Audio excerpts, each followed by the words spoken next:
वंदे गुणलब्धये।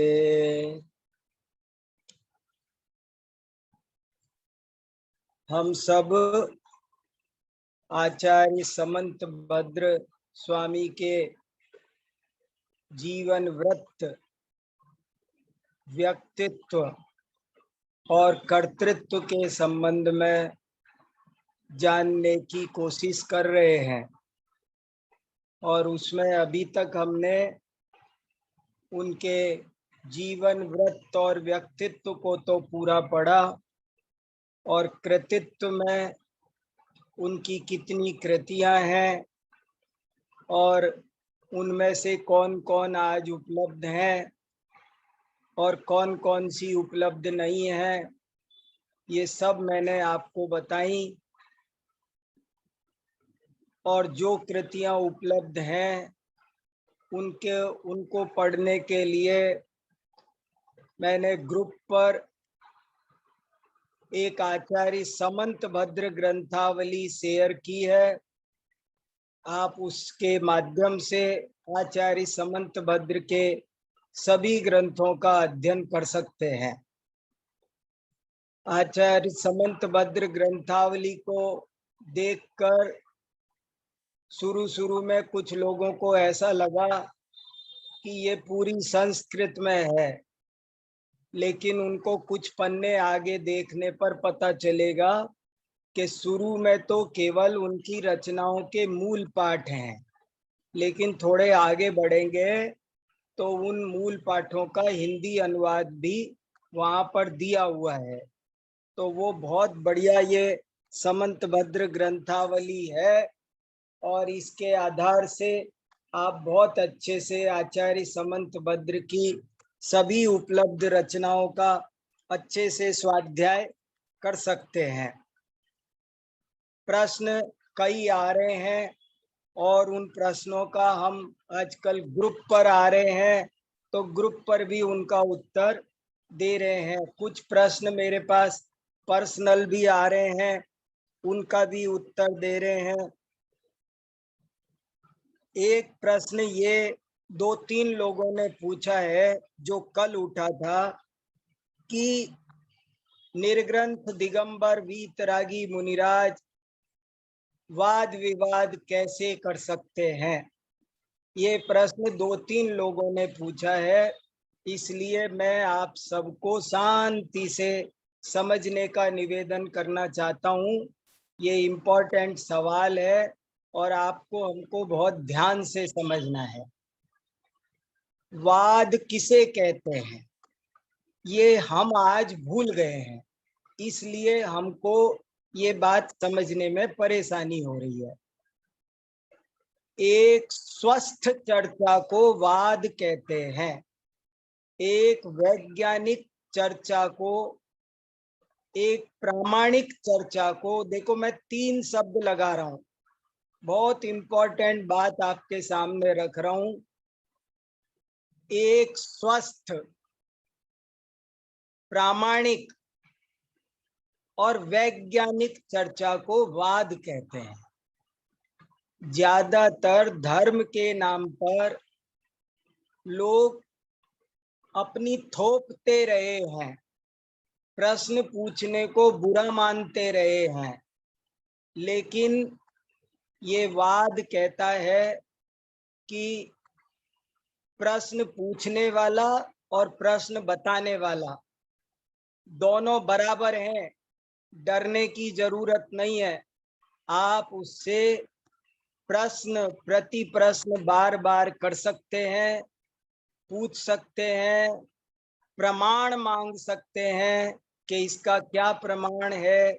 ये एक बहुत खास बात, जब श्रोता पूरी तरह ईमानदारी से पढ़ना चाहता है, आपके दबाव में आए बिना, अगर आपके एक सच्चे वक्ता को कभी तकलीफ नहीं होगी कि कोई उससे कितने प्रश्न पूछ रहा है, क्या पूछ रहा है, और वो हमेशा उन प्रश्नों का प्रमाण सहित उत्तर देता है, तब इस चर्चा को वाद कहते हैं। वाद का मतलब है जहां पर आग्रह रहित होकर तर्क, युक्ति, प्रमाण के साथ में ईमानदारी से एकदम, न हमें दबाव है, न हमें भय है, न हमें लोभ है, ऐसी जब चर्चा होती है एकदम ज्ञान की, जब दो वैज्ञानिक मिल करके आपस में बातचीत करते हैं तो उस चर्चा का नाम वाद होता है। और ये सभी जैन तीर्थंकर, सभी जैन आचार्य, सभी जैन विद्वान प्रसन्न होकर के करते हैं। ये कसाय वश नहीं की जाती है, कसाय मिटाने के लिए की जाती है। कल मैंने एक वाक्य बहुत इंपॉर्टेंट कहा था, जिनका ध्यान गया बहुत अच्छा नहीं, मैं फिर रिपीट कर रहा हूं। यदि तत्व ज्ञान को ठीक से समझना हो और समझाना हो तो इन दोनों कामों के लिए सबसे पहला और सबसे जरूरी काम है कि परीक्षा प्रधानी बनो। पहला काम है। आप दुनिया को भी तभी समझा सकते हैं जब आप एकदम ईमानदार हों। अगर आपके मन में बेईमानी है, अगर आप नहीं समझ पा रहे हैं और फिर समझाना चाहते हैं तो आप सफल नहीं होंगे, आप दबाव डालकर सफल नहीं होंगे। जब आप एक वैज्ञानिक की तरह समझते हैं और समझाते हैं तो उस चर्चा को वाद कहते हैं। ये एक बहुत इंपॉर्टेंट बात है। और समझने और समझाने के दोनों प्रमुख काम वही व्यक्ति अच्छी तरह कर सकता है जो परीक्षा प्रधानी हो, जो किसी तरह का पक्षपात नहीं करता हो, जो केवल सत्य को सामने लाने की ईमानदार कोशिश करता हो। तो ये बात मैंने कही थी। वीरेंद्र जी कुछ पूछना चाह रहे हैं। वीरेंद्र जी पूछिए, क्या कहना चाह रहे हैं? आपका हैंड रेज है।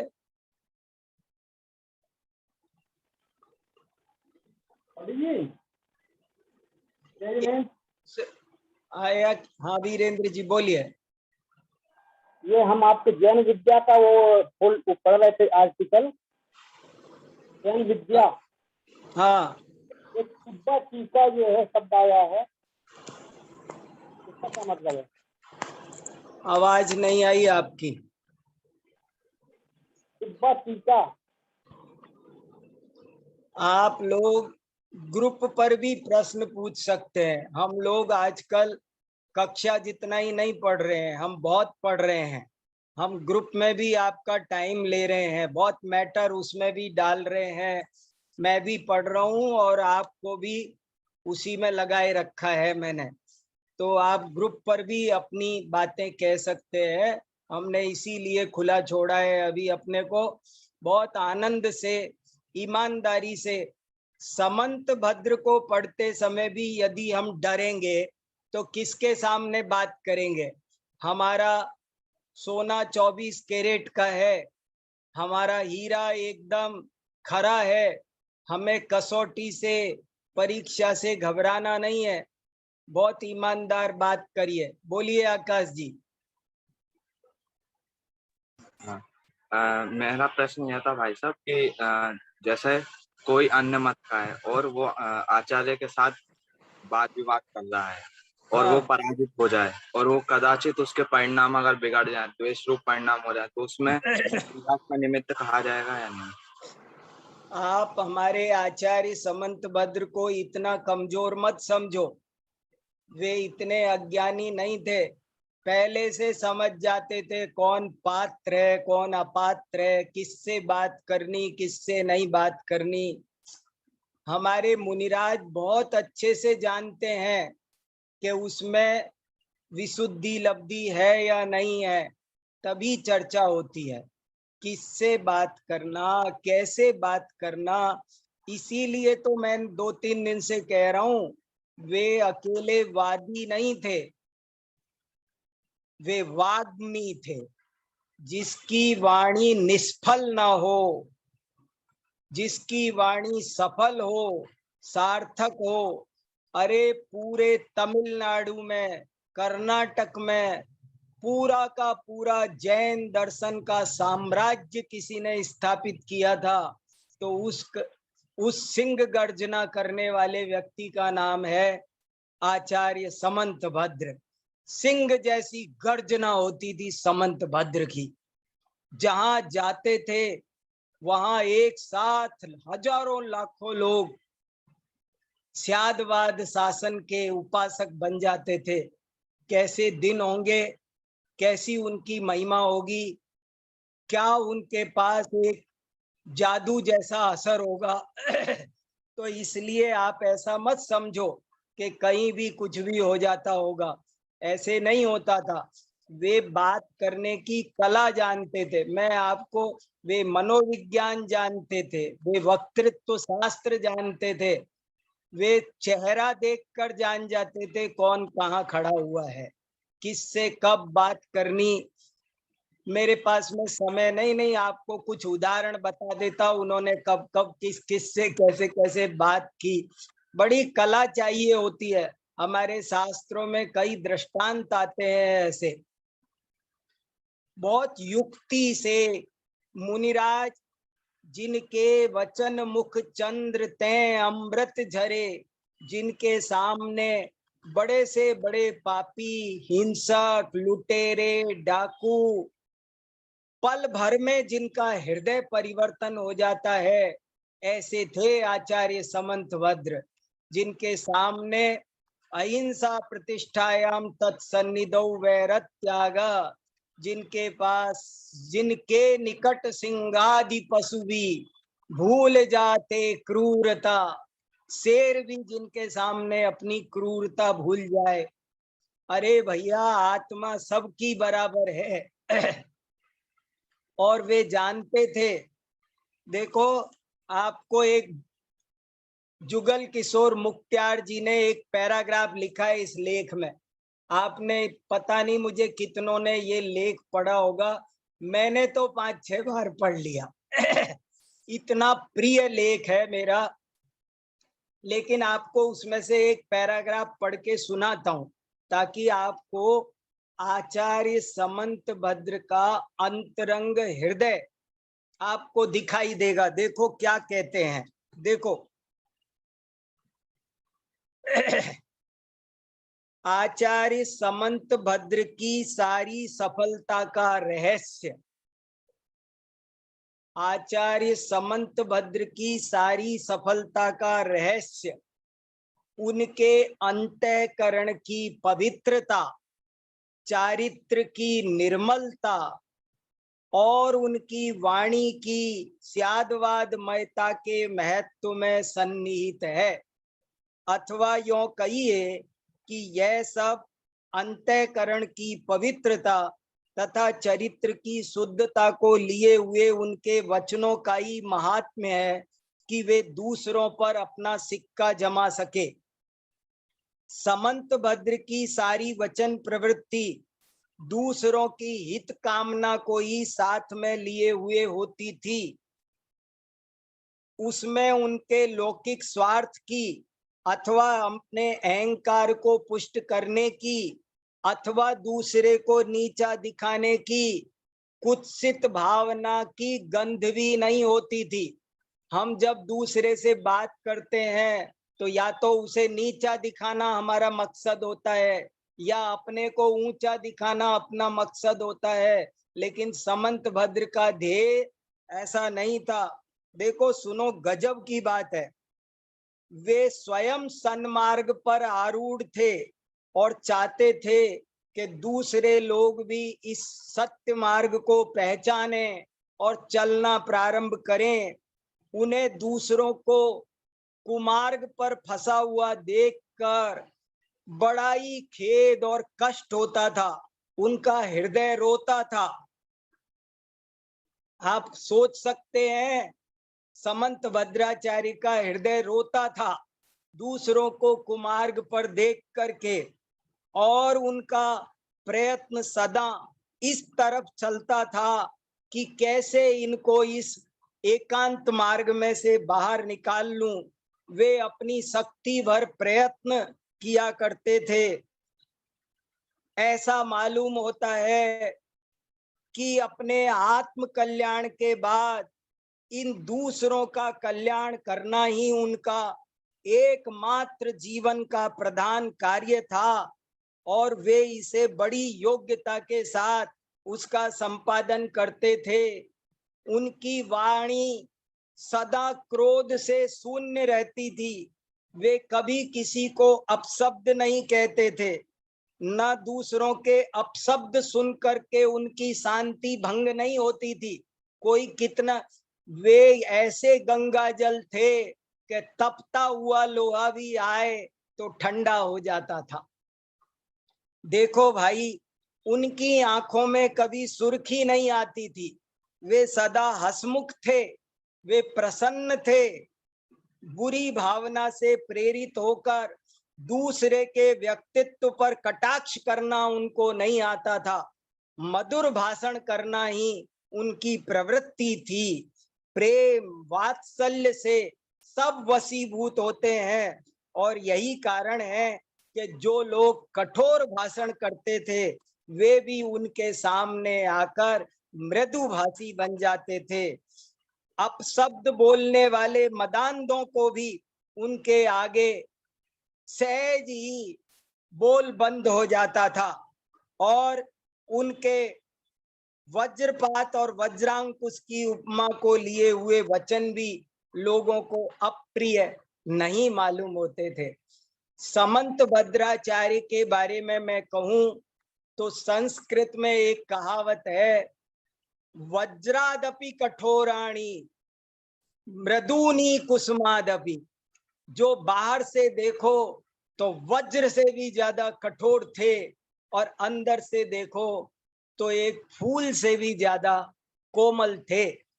ऐसे वे समंत भद्राचार्य थे। इसलिए वे जहां भी गए उनकी वाणी कहीं व्यर्थ नहीं गई। जैसे तीर्थंकरों का समोसरण विहार करता था है जैसे तीर्थंकरों का समोसरण विहार करता था, ऐसे ही इन कलिकाल सर्वज्ञ आचार्य समंत भद्र का मुनि संग विहार करता था। जहां जाता था वहां लोगों को समझ में आता था कि जिन शासन ही एक सत्य शासन है, अन्य सब मिथ्या है, संसार में भ्रमण कराने वाले हैं।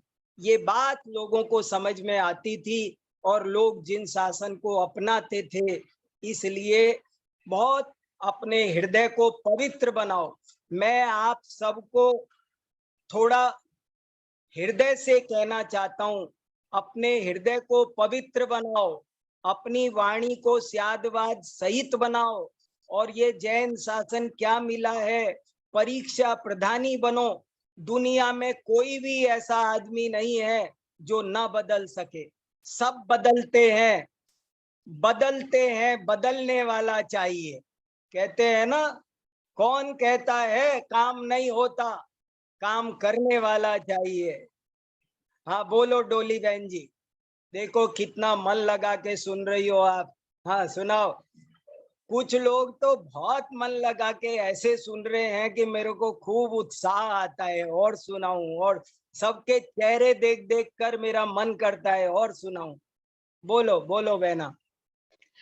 सर, परीक्षा प्रधानी होने का मतलब क्या है? एग्जाम्पल से समझाइए ना। वाह बहुत अच्छा। देखो, जैसे कोई भी बात होती है उसकी सत्यता की जांच करनी चाहिए।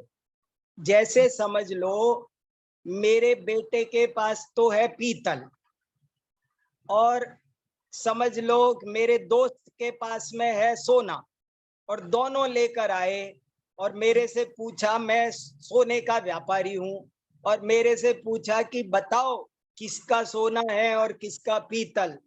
तो मैंने, मेरे बेटे के पास पीतल था, फिर भी मैंने बोला इसका सोना है, और तुम तो में दूसरे हो ना, इसलिए तुम्हारा पीतल है।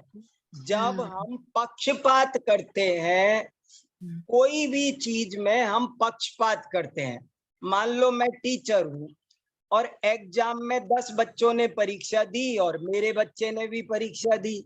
अब मैं मेरे बच्चे को तो दे रहा हूं 100 में से 100, जबकि उसने 10% काम किया है और दूसरे ने कोई भी जगह पक्षपात करना, कोई आपसे कुछ भी पूछे तो आपको वो उत्तर देना है जो सही है। जैसे पूछा कि अज शब्द का क्या अर्थ है, राजा वसु से पूछा, नारद और पर्वत दोनों गए और राजा वसु से पूछा कि अज शब्द का अर्थ क्या है, आप बताओ, गुरुजी ने जो बताया वो अर्थ बताओ।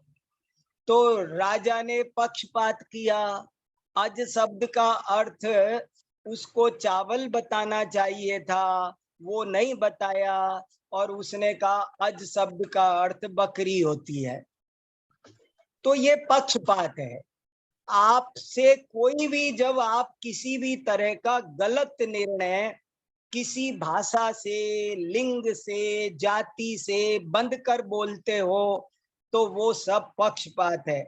और आचार्य समंतभद्र का कहना था कि भाई मुझे महावीर भगवान से, राम कृष्ण हनुमान, दुनिया के किसी भी देवी देवता से मेरा कोई पक्षपात, हिंदू हो, सांख्य हो, मुसलमान हो, ईसाई हो, हमें कोई मतलब नहीं। हमको तुम 13 पंथी हो, 20 पंथी हो, सोनगढ़ वाले हो, मुनिपंथी हो, हमको कोई मतलब नहीं।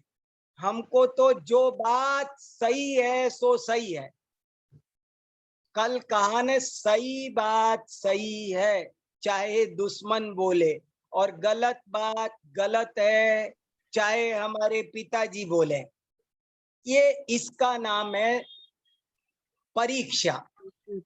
सर जो तो जब बात, हाँ हम जब तत्व चिंतन करते हैं, मतलब अब पढ़ के जब सोचते हैं और प्रैक्टिकल लाइफ में ऑब्जर्व करना चाहे, प्रैक्टिकली उसको यूज करना चाहे, तो तत्व चिंतन के संदर्भ में परीक्षा प्रधानी होना मतलब। Very good. जैसे कोई बोलता है कि राग अच्छा होता है, कोई कहता है कि बुरा होता है, कोई कहता है कि तुम शरीर ही हो, आत्मा कुछ नहीं होता, आत्मा नाम की चीज नहीं है। कोई कहता है कि नहीं आत्मा होता है, कोई कहता है कि स्वर्ग नरक नहीं होता, होता है। ऐसे अनेक विचार लोक में है। और परीक्षा, परी प्लस ईक्षा, परी का मतलब होता है चारों ओर से भली भांति तर्क से, युक्ति से चीज को, ईक्षा माने देखना, पहचानना।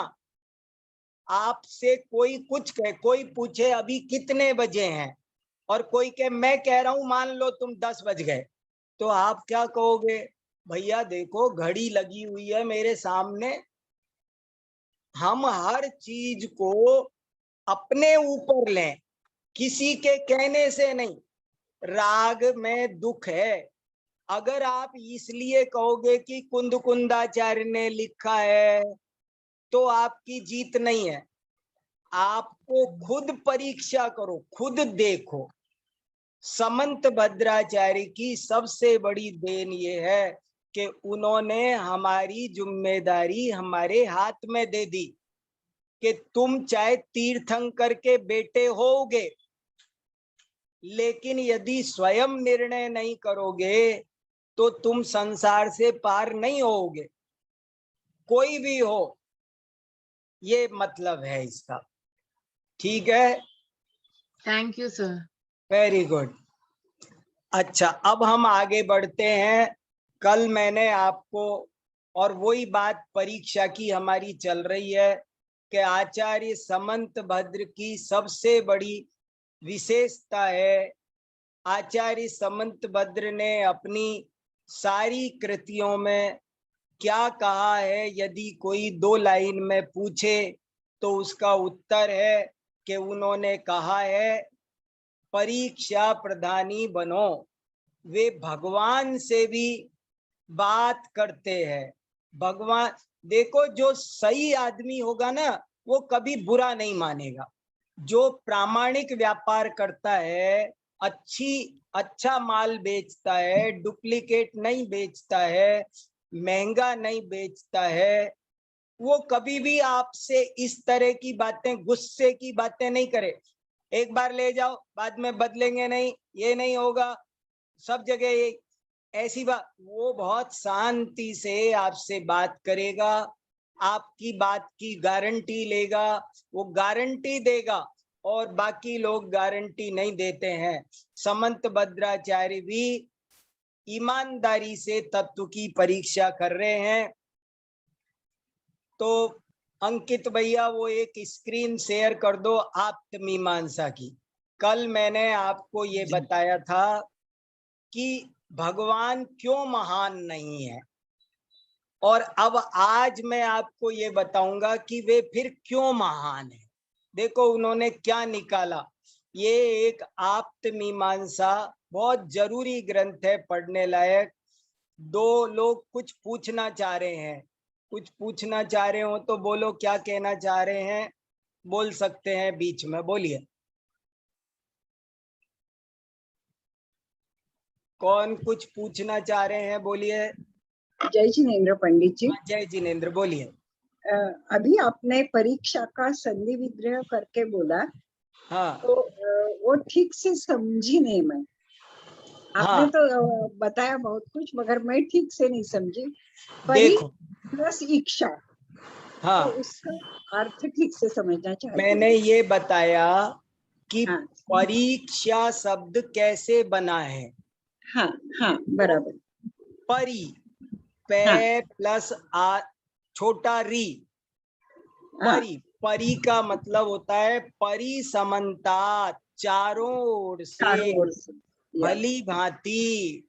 और ईक्ष, ईक्ष शब्द का अर्थ होता है देखना। देखो, देखना, परीक्षा, ठीक है, आया समझ में। परीक्षा, समीक्षा, हाँ, यस यस। समालोचना, न्याय, युक्ति, ये सब पर्यायवाची है। आचार्य यस, समंत भद्र न्याय शास्त्र के बहुत बड़े, इसीलिए प्रतिष्ठापक विद्वान माने जाते हैं। उन्होंने न्याय शास्त्र की स्थापना की, और वो इसीलिए कि हम किसी की बात को केवल उसके कहने से नहीं मानेंगे, बल्कि हम तर्क और युक्ति से उसकी परीक्षा करेंगे, भली यस। भांति हम उसको चेक करेंगे, और यदि वो सही है तो सही मानेंगे, और गलत है तो गलत मानेंगे। ये एक बहुत खास बात है। कितनी समझी। बातें बताऊं। देखो,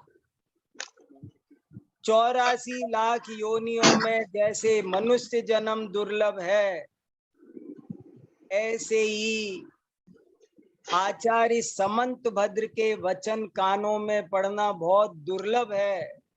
ये कलिकाल सर्वज्ञ हैं। वचे समंत भद्रस्य वीरस्येव विजृंभते। समंत भद्राचार्य के वचन मानो साक्षात महावीर भगवान के वचन है। आप सब यदि एक दफे समंत भद्र को पढ़ लोगे तो आपके जीवन में ज्ञान का दिव्य सूर्य उदित हो जाएगा। आप भूल जाओगे कि क्या चीज दुनिया में, और अब आपको फीका लगने लगेगा सब कुछ। इसलिए इस चीज को बहुत अच्छे से पढ़ो भैया। कोई योग बैठा है जो आपको ये विषय पढ़ने का मौका मिला है, ये 5 किताबें एक बार उनकी पढ़ लो, अच्छे से पढ़ लो। और मैं इतना ही कह सकता हूँ, आपको जितनी भी कोई शंका हो, कोई प्रश्न पैदा हो, ये तो 8 दिन की हमारी सैंपल क्लास है। मैं अभी आपको सिर्फ परिचय करा रहा हूँ, आपको एक कोहिनूर हीरा है वो दिखा रहा हूँ। आपको पाना है, समंत भद्र मिल जाएंगे, तो समझना आपको जैन दर्शन मिल जाएगा। असली जैन दर्शन, दुनिया के धर्मों में जैन धर्म की एक ही विशेषता है कि ये साइंस है, साइंस, ये विज्ञान है पक्का, और ये वीतराग विज्ञान है, और ये बहुत बहुत ही तरीके से बात करता है, प्रामाणिक ढंग से। तो वो एक दफे आपको समझना है। कोई बुरा मानने की बात नहीं, हम किसी की अभिनय नहीं करेंगे, लेकिन किसी के दबाव में जबरदस्ती आकर तत्व को स्वीकार नहीं करेंगे। एक बार सत्य की प्राप्ति के लिए आप लोग थोड़े पागल हो जाओ और किसी का भी पक्ष मत रखो। आप सबका पक्ष छोड़ दो, मैं आपको बार बार कह रहा हूं।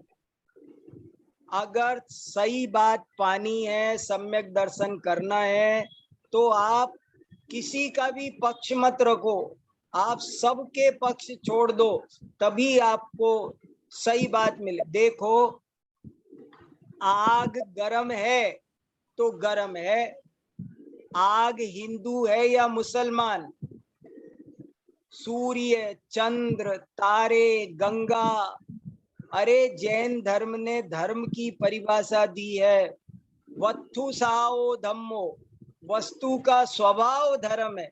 देखो गंगा नदी क्या है, बताओ जरा, सोचो, गंगा नदी में कौन सा हिंदू है कि मुसलमान, सांप्रदायिक है वो? अरे चाहे गाय आए तो वो गाय को भी, शेर आओ, कोई भी आओ, सबको प्यार से पानी पिलाती है, सबकी प्यास बुझाती है, वो कोई भेदभाव करती है? गाय आती होगी तो कहती होगी वेलकम वेलकम, और शेर आता होगा तो कहती होगी गो आउट, चलो। नहीं, सूरज हिंदू मुसलमान अमीर गरीब सबको बराबर रोशनी देता है, कोई भेदभाव करता? अरे एक 50 पैसे की डिस्प्रिन टैबलेट वो भेदभाव नहीं करती कि ये मुसलमान है, इसका सिर दर्द ठीक नहीं करूंगी मैं। ये देश में बहुत सांप्रदायिकता फैली हुई है, मताग्रह फैला हुआ है, और समंत भद्र कहते हैं मताग्रह छोड़ो, सत्याग्रह करो, सत्य को पहचानो, तब तुम्हारी आत्मा का कल्याण होगा।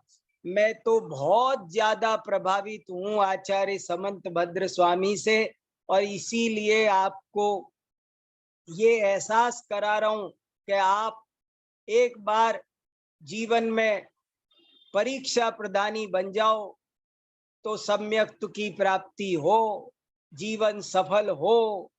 तो देखो क्या कहते हैं आप्त मीमांसा में, कल हमने देखा कि उन्होंने कहा कि हे महावीर भगवान, आपके पास देवता आते हैं, आप आकाश में गमन करते हो, आपके पास छत्र चमर आदि विभूतियां हैं, लेकिन इनसे आप मेरे लिए बिल्कुल महान नहीं हो।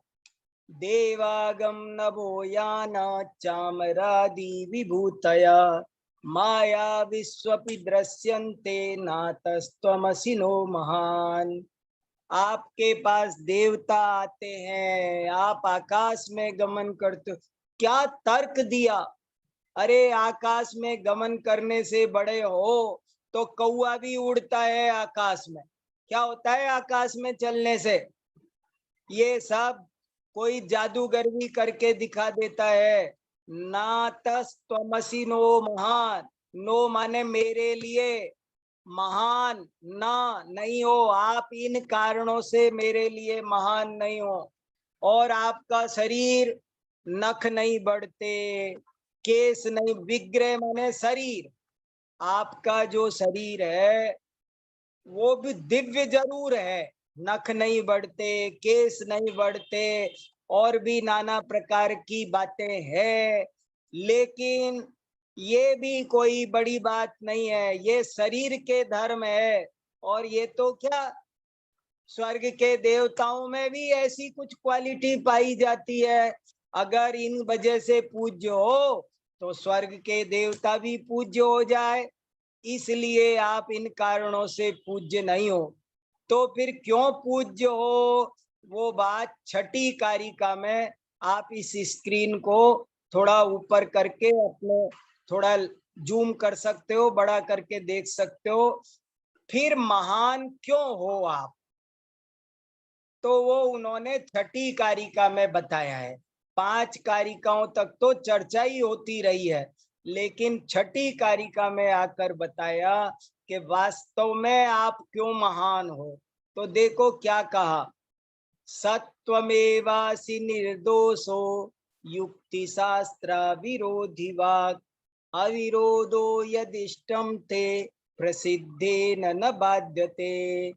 हे भगवान, आप इसलिए महान हो, देखो ऊपर क्या कहा था, आप इसलिए भी महान नहीं हो, इसलिए भी महान नहीं हो, इसलिए भी महान नहीं हो, और अब कह रहे हैं कि आप इसलिए महान हो क्योंकि आप निर्दोष हो।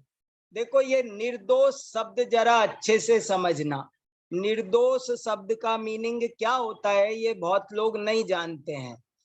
दोष शब्द का मतलब होता है रागादि, दोषा रागादयो। आत्मा में जितने भी भाव कर्म के परिणाम है, राग द्वेष क्रोध मान माया लोभ हास्य रति अरति शोक भय जुगुप्सा स्त्री वय पुरुष, ये सब दोष है। मिथ्या दर्शन मिथ्या ज्ञान चारित्र, इनका नाम दोष है। तो हे भगवान, आप ही निर्दोष हो। निर्दोष शब्द का मीनिंग है वीतराग। भगवान क्यों महान है, क्यों पूज्य है, क्योंकि वे वीतराग हैं। और वीतराग हैं ये कैसे जाना आपने, ये बात जरा बारीक है। आप सब लोग 2 मिनट बहुत एकाग्रता से सुनना, और हमको समझने में कई महीने लग गए इस बात को। आपको थोड़ा एकाग्रता से सुनोगे तब समझ में आएगी कि हे भगवान, आप इसलिए महान हो क्योंकि आप वीतराग हो। और वीतराग हो इसका क्या प्रूफ है? वीतरागता कोई दिखाई नहीं देती, वो कोई वीतरागी के सिर पर सींग नहीं होते। कोई वीतरागी है ये हम कैसे जाने? वीतरागता तो आत्मा के अंदर रहने वाली शुद्ध परिणति का नाम है, तो कैसे जाने? तो उन्होंने बहुत बढ़िया कमा, ये छठी कारिका समझने में अगर आपको 2 दिन भी लग जाए और समझ में आ जाए तो समझ लेना जल्दी समझ में आ गई। बहुत इंपॉर्टेंट है, छठी पर ध्यान दो। आपको 2 दिन लग के भी पकड़ में आ जाए तो बहुत फायदा है। सत्वमेवासि निर्दोषो युक्ति शास्त्र विरोधी वाक् अविरोधो यदिष्टम ते प्रसिद्धेन न बाध्यते। हे भगवान, तुम ही वीतराग हो। देखो क्या लिखा, सामने सारे देवी देवता खड़े हैं लाइन से और सबकी परीक्षा कर रहे हैं, और अरिहंत से वो कह रहे हैं कि आप ही निर्दोष हो, आप ही वीतराग हो। क्यों आप ही वीतराग क्यों हो, आप ही निर्दोष क्यों हो? क्योंकि आपकी वाणी युक्ति शास्त्र से अविरोधी है। क्योंकि आपकी वाणी युक्ति शास्त्र विरोधी वाक, वाक माने वाणी, आपकी वाणी युक्ति और शास्त्र से अविरोधी है, विरोधी नहीं है। ये बहुत गजब का तर्क है। वाणी से वीतरागता सिद्ध की है। देखो मैं और सरल करता हूं, कोई व्यक्ति झूठ क्यों बोलता है? कोई व्यक्ति झूठ दो कारण से बोलता है, या तो वो अज्ञानी होगा या वो रागी द्वेषी होगा। जैसे समझो आपने मेरे से रास्ता पूछा कि लाल मंदिर का चांदनी चौक का रास्ता कौन सा है, और मैंने आपको गलत रास्ता बताया। तो गलत रास्ता क्यों बताया, इसके दो वजह हो सकती है। एक, मुझे ही नहीं आता हो, दूसरी, मुझे आपको परेशान करना हो, आपसे राग द्वेष हो। दो कारणों से झूठ बोला जाता है। लेकिन हे भगवान, आपकी वाणी एकदम सही है। इससे सिद्ध होता है कि आप में न अज्ञान है न राग द्वेष है, आप वीतराग हो और आप सर्वज्ञ हो। इससे सिद्ध होता है कि आप ही आप इस कारण से महान। मैं शॉर्ट में फिर बोलूं कि भगवान क्यों महान है, भगवान क्यों पूज्य हैं। वे इसलिए पूज्य नहीं है कि उनके पास देवता आते हैं, वे इसलिए पूज्य नहीं है कि उनके पास समोसरण है, वे इसलिए पूज्य नहीं है कि वे आकाश में गमन करते हैं, वे इसलिए पूज्य नहीं है कि उनका शरीर दिव्य है, वे इसलिए पूज्य नहीं है कि उनके पास उनके समोसरण में 6 ऋतु के फल फूल आते हैं, बल्कि वे इसलिए महान हैं क्योंकि वे वीतराग हैं, क्योंकि वे सर्वज्ञ है। ये वीतरागता और सर्वज्ञता की बात अगर आपको समझना हो, देखो सब लोग कहते हैं भगवान वीतराग है, सर्वज्ञ है, लाखों लोग कह रहे हैं, लेकिन समझने वाले उंगलियों पर मिलेंगे। अगर आपको समझना हो तो समंत भद्राचार्य को पढ़ लो, आपको तुरंत समझ में आएगी वीतरागता क्या है, सर्वज्ञता क्या है। और यही असली जैन धर्म है, और भगवान इसी के कारण पूज्य है। जैन दर्शन का प्राण है वीतरागता और सर्वज्ञता। हम लोग भगवान को तरह तरह के लौकिक कारणों से, फालतू कारणों से सब लोग उनकी भक्ति स्तुति करते दुनिया में देखे जाते हैं। भीड़ लग रही है, ये होगा वो होगा, पर भगवान वीतराग है, सर्वज्ञ है, इसलिए पूज्य है। ये बहुत खास बात है। अन्य सब कोई भी वीतरागी नहीं है, अन्य कोई सर्वज्ञ नहीं, दुनिया का अन्य कोई देवी देवता वीतराग सर्वज्ञ नहीं है। अरिहंत भगवान ही वीतराग और सर्वज्ञ हैं। बस ये लाइन अगर आपको समझनी है, अच्छे से समझनी है, तो आपको समंत भद्राचार्य को पढ़ना चाहिए। आपको किसी को कुछ कहना पूछना है तो बोलो।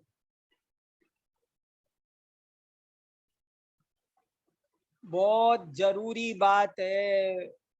कैसे मैं जितना समझ रहा हूं उतना कह नहीं पा रहा हूं, लेकिन ये एक बार जब पढ़ोगे समझोगे तो निहाल हो जाओगे। ऐसा समझोगे कि हमारा कोई महान जिसका बहुत बड़ा भाग्य का उदय होगा, वो एक बार इस समंत भद्राचार्य को पढ़ेगा। भैया, इनको किसी से कोई मतलब नहीं है। देखो आग कैसी है, इसमें कोई ठंडी है गरम है, तेरे कहने से है मेरे कहने से है, नहीं। आग गरम होती है, बर्फ ठंडी होती है, मिश्री मीठी होती है, नमक खारा होता है, मिर्ची चरपरी होती है। किसी ने बनाया नहीं, और किसी के कहने से कोई झूठे प्रपोजल से वस्तु का स्वभाव बदलता नहीं है। तो इसको समझो अच्छे से, ये बहुत इंपॉर्टेंट बात है। बोलो, किसी को कुछ कहना है? समझ में आ रहा है आपके सबके? शाश्वत भैया पूछो किसी को कुछ। देखो सब लोग कितने शाश्वत बालिकाएं हैं, बहुत लोग सुन रहे हैं, सब कहाँ कहाँ से, बहुत खुशी की बात है।